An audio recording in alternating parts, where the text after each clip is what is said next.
Hey there, it's Michael Greenwood. Right, so this is not going to be a polished video. It's not going to be edited in any kind of way. It's not going to have high production value. It's not going to have animation, coming on the screen or anything like that. It's just going to be record it and upload it. Really simple, just information update.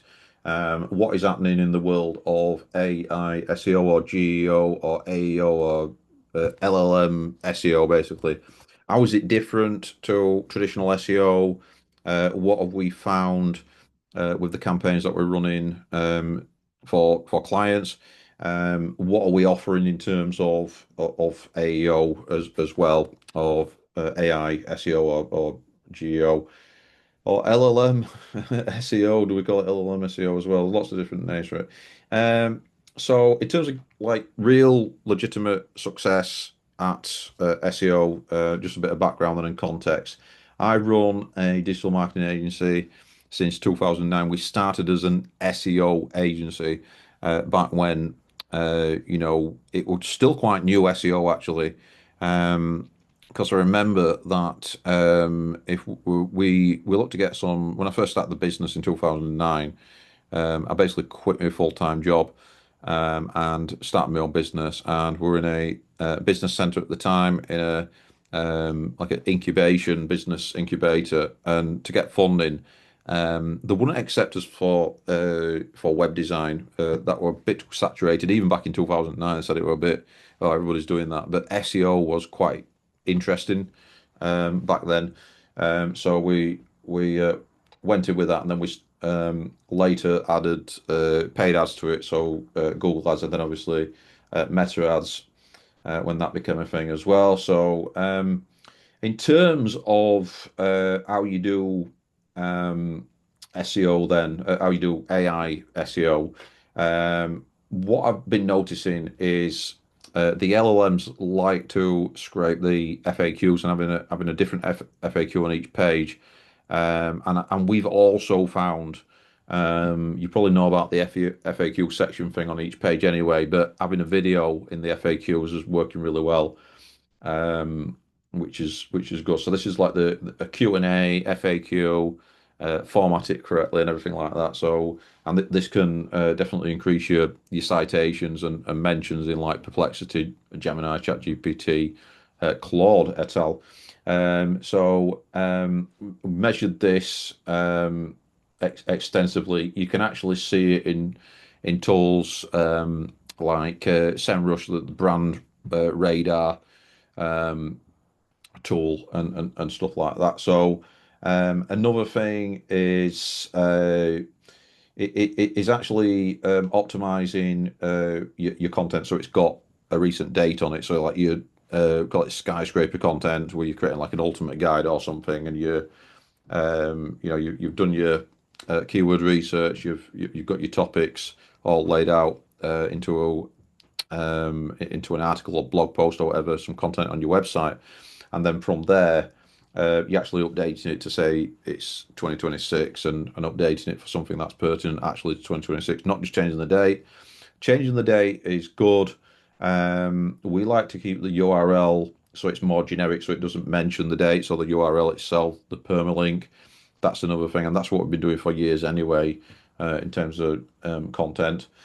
Another thing is in terms of I'd say LLMs can definitely read videos, whereas traditionally SEO they had to be like like with an image alt text, you'd have to have some metadata around that with videos, and then some alternative text basically. So, or I mean, what we do and still do actually is a blog post with a video on top, and it's not just mirroring the article. It is ancillary, and sometimes it's a deeper dive, sometimes it's a quick video, but definitely adding a transcript to it as an alternative, that way for Google search, for example, to read the video. But LLMs can go through videos, and they can make it nice and succinct, and then maybe cut off any fluff at the start, and if there's any fluff at the end, and then kind of summarize it essentially. So That's definitely a thing as well. I noticed for example, in Reddit, obviously brand mentions have been a thing for a long time. So if you like to market your business and in Reddit, and especially if you want to get let's say people naturally mentioning you. So if somebody says, "Oh, which marketing company in Yorkshire is really good to work with," and some people are coming in and mention your brand, that's another thing as well. So that's more about the mention of just the keyword itself, which back in the day that wasn't a thing. You had to have a anchor text or and you had to have a backlink, and you wanted it to be no follow as well. So you got the link juice coming in as well. So that were another thing. And then in terms of so now you can just have the brand name and all that kind of thing. So that's where you can use tools. Um, Essentially, if you've got SEMrush, you can monitor the brand that way. There's lots of other tools to monitor your brands. Apart from that, I mean, there's lots of um, kind of differences, but I would say it's probably obviously people are searching Google with like I'd say like generally shorter, more succinct keyword search phrases, but then they're actually more having a conversation. This is obviously the prompts in LLMs. It's more conversational, so they'll be asking a question rather than just like just typing in uh, cutting out the keywords. So it almost feels like you're talking to somebody kind of thing. And you can have that conversation when you're using like voice mode or whatever in ChatGPT, and that can come across as well. It's almost like you feel like you need to be polite and say thank you to the AI and everything like that. And then, I mean, a lot of it as well. When you talk, we're talking like the consistency. I'd say that SEO, traditional SEO versus from the data.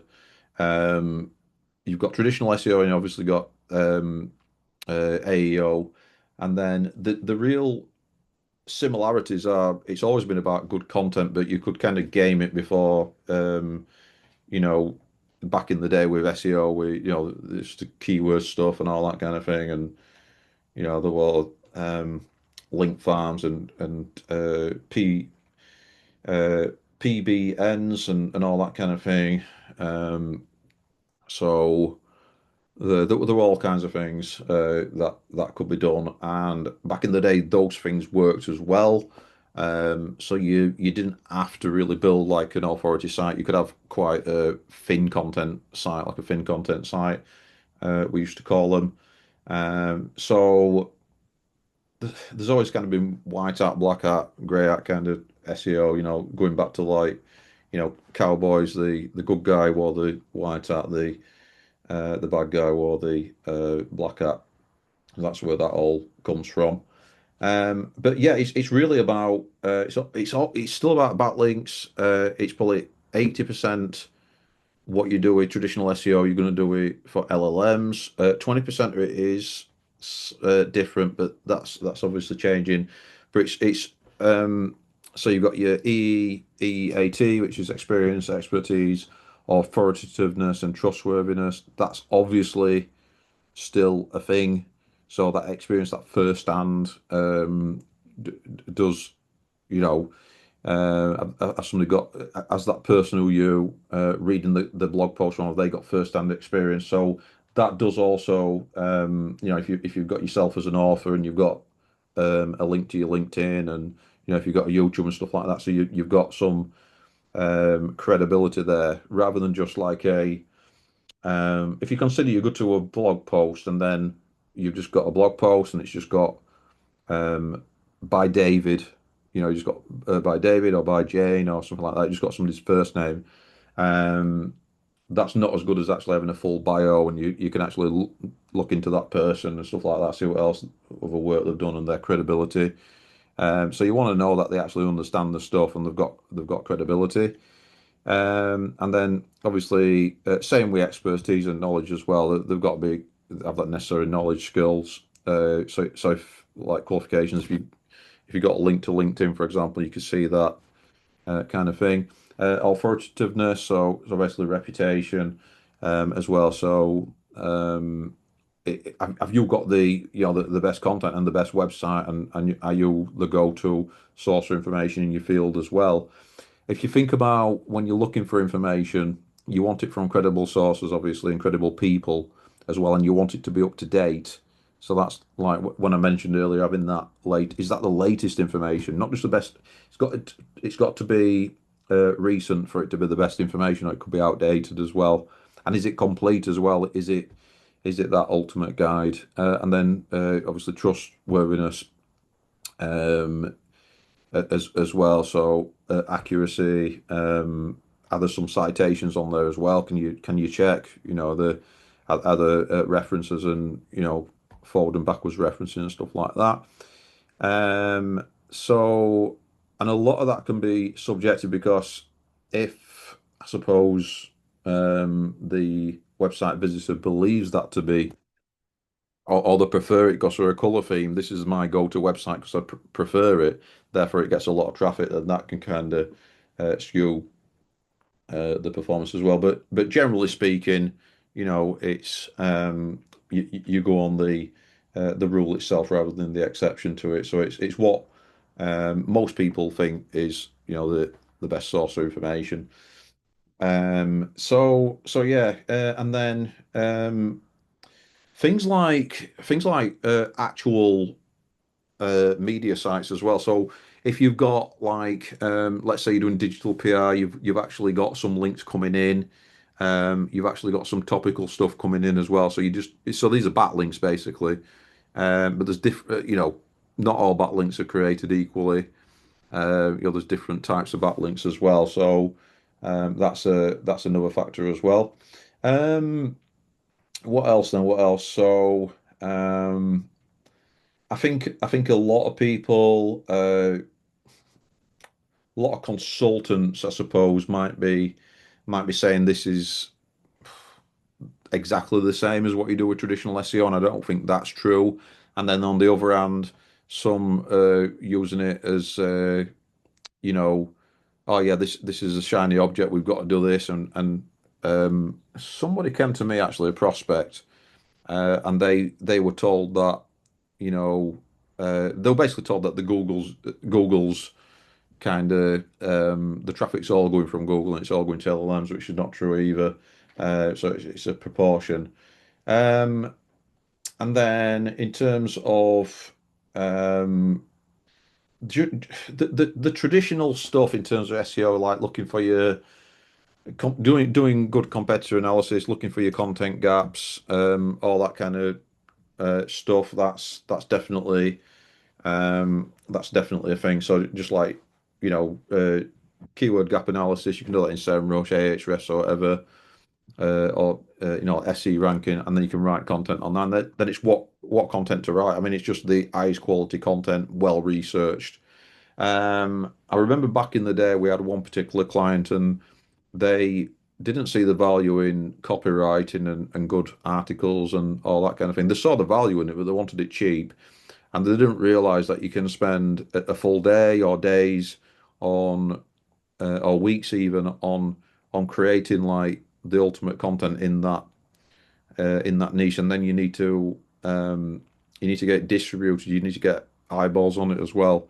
And like in terms of SEO, yeah, some people will pick it up just because it's great content and share it and all that kind of thing. And in an ideal world, that'd be great. But you do want to, once you create the content, get it out to people. So link outreach and stuff like that. We notice you've got this great website. We notice you haven't got this type of content. Would you be interested in this for your visitors or readers, that kind of thing? And other ways of doing it as well. So, like with local SEO, you can reach out to local groups, communities, all that kind of thing, and get links back and stuff like that. So, link building is a big thing.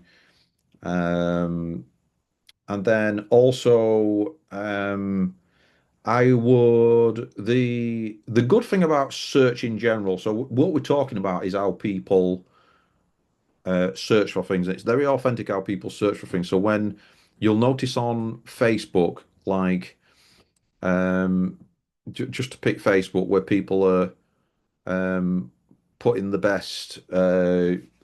What is it like the kind of it's kind of filtered, isn't it? So they're putting the best foot forward. They want to put across the best image and stuff like that on social media. But when you look at the search data, when you look at the search, that is actually raw. It's raw data. It's actually what people actually are looking for and what they think, and it's unfiltered, really. So that's the way that works. And when we look at the search data, let's say Reddit as an example again. I mentioned Reddit earlier. Love Reddit. So you've got let's say you get a frequently asked question coming up again and again, and then you can create some content on that. So that's where your kind of topic research, keyword research comes in. You want to create and serve that need because there's a need. That's marketing, finding out what people want and then giving it to them basically. So that's how that works as well.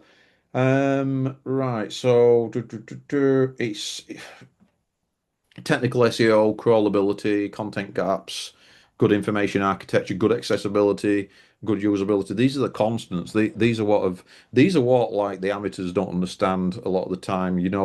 I've taken over so many websites and redeveloped them and redesigned them and just kind of knocked them down and started again, or maybe they've not been too far gone, to redevelop on, and just add to and tweak and all that kind of thing.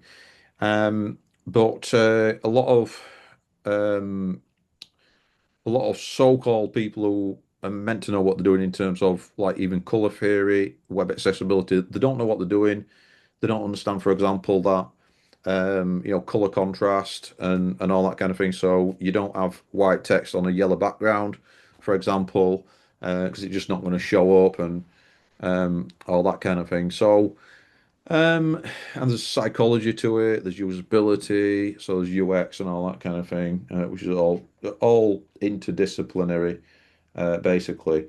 And then in terms of so the things that are constant, I mean, I'll just touch a little bit on creating content with AI as well, um, which is one of the things that I like to do, but I don't like to at this point do it with people.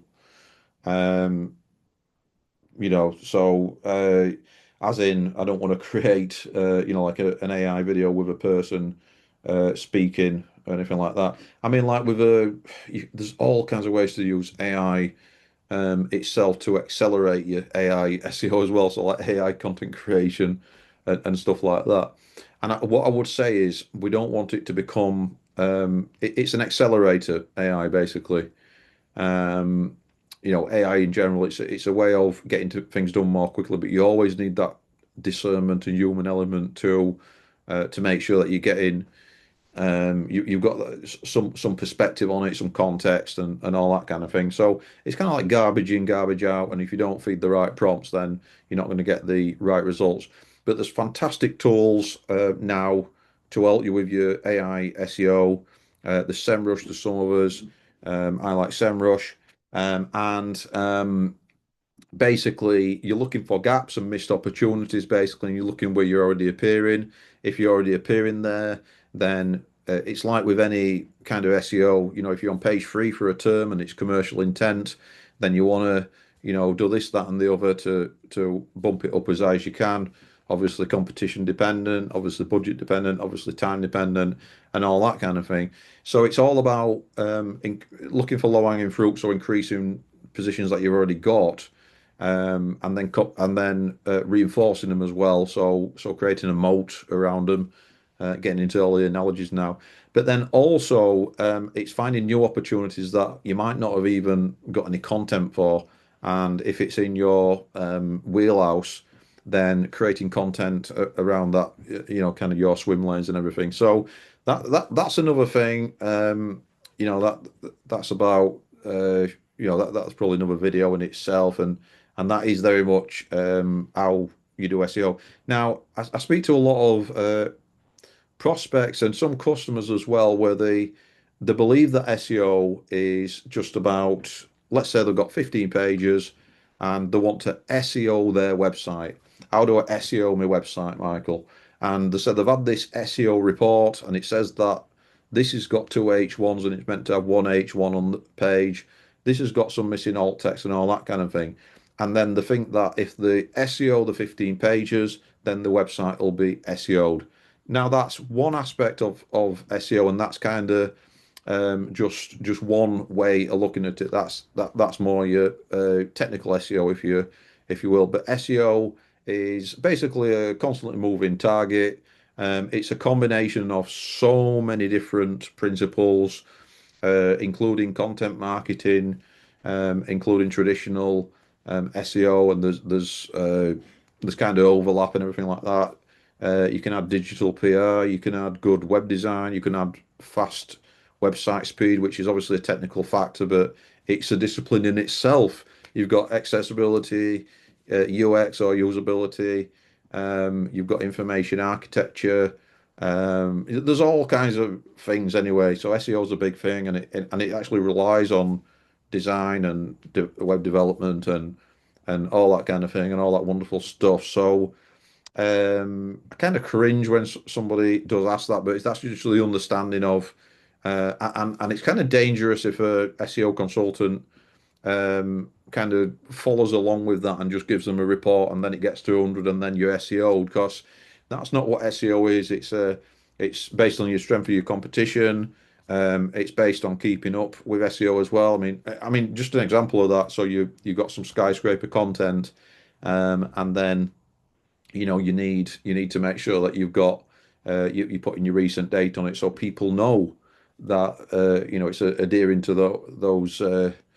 those laws of EEAT. So I mean, it's not going to be it's not going to be very credible if your top content, which is getting all your traffic, that's actually from not been updated since 2020 or something like that. So that's like 6 years ago now, and it's got to be updated so it's recent and all that kind of thing.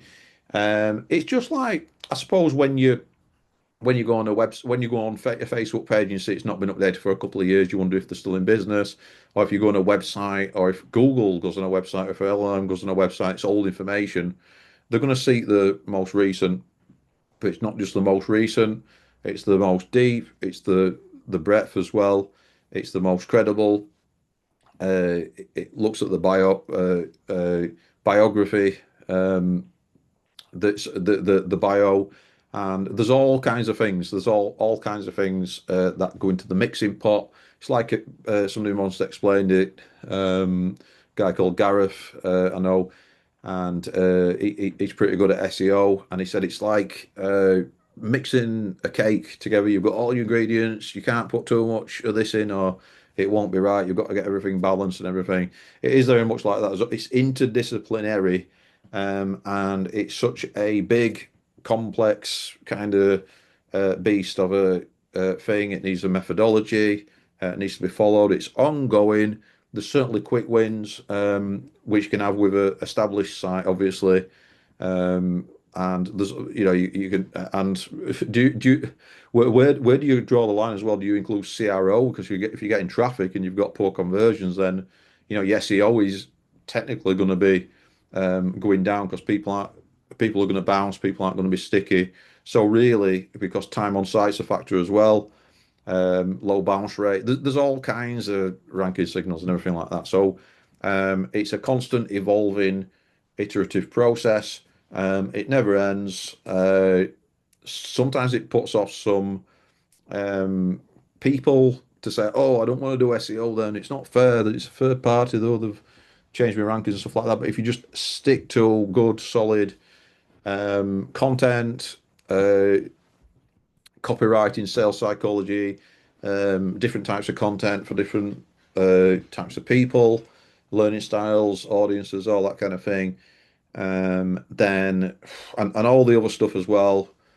then you stick with it. It's a mindset thing as well. So if you're watching this and you sell SEO services and you're trying to explain this to a client, it's about educating the clients as well, and actually not working with clients who are going to be kind of negative on things and expect like a silver bullet to everything. There's no silver bullet in SEO, but there is a science to it as well. You can make data-driven decisions. Right, I'll leave it at that, and I'll post this video now completely unedited, and I'll see you next time. Like, comment, share, subscribe, and I'm going to love you and leave you for now.